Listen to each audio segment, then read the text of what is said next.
ధ్వని వ్యవహారంపై ఉన్నత స్థాయి దర్యాప్తు ఏబిఎన్ వరుస కథనాలకు ప్రభుత్వం స్పందన.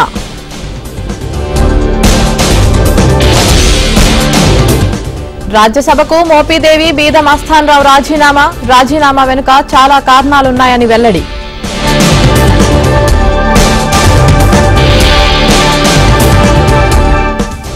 త్వరలోనే వైసీపీ ఖాళీ, నేతలు ప్రత్యామ్నాయం చూస్తున్నారన్న గంట.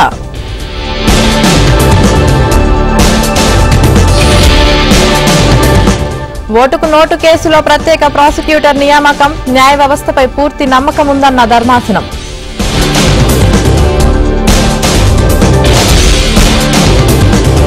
కార్మిక శాఖపై సీఎం చంద్రబాబు సమీక్ష, కార్మిక, ఫ్యాక్టరీస్, బాయిలర్ సర్వీసెస్ కు కీలక ఆదేశాలు.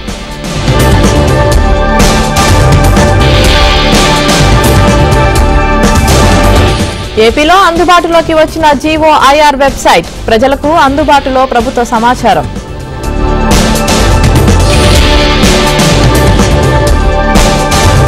విశాఖ జిల్లా కోర్టుకు హాజరైన నారా లోకేష్, సాక్షి దినపత్రికపై పరువు నష్టం దావా కేసులో విచారణ.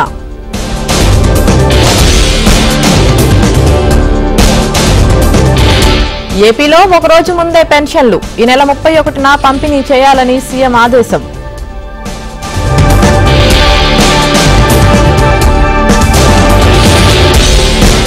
హైదరాబాద్ లో హైడ్రా దూకుడు, మణికొండ పంచవటి కాలనీలో ఆక్రమణల తొలగింపు.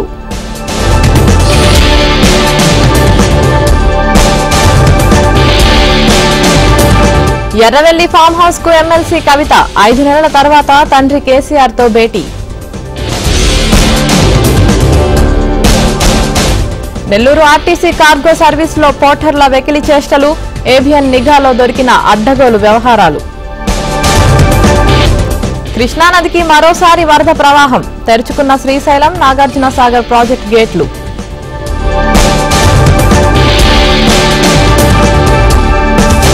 బంగాళాఖాతంలో అల్పపీడన ద్రోణి, ఏపీ, తెలంగాణకు వర్ష సూచన.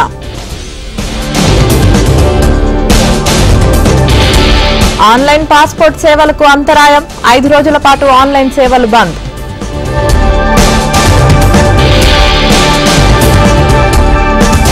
గుజరాత్ లో వరద బీభత్సం, జలదిగ్బంధంలో లోతట్టు ప్రాంతాలు, జనజీవనం అస్తవ్యస్తం.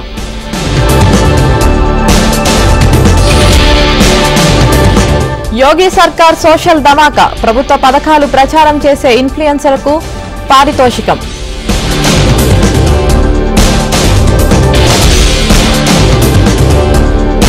జమ్మూ కాశ్మీర్ కూర్పోరాలో ఎన్కౌంటర్, 3 ఉగ్రవాదులు హతం, కొనసాగుతున్న సెర్చ్ ఆపరేషన్.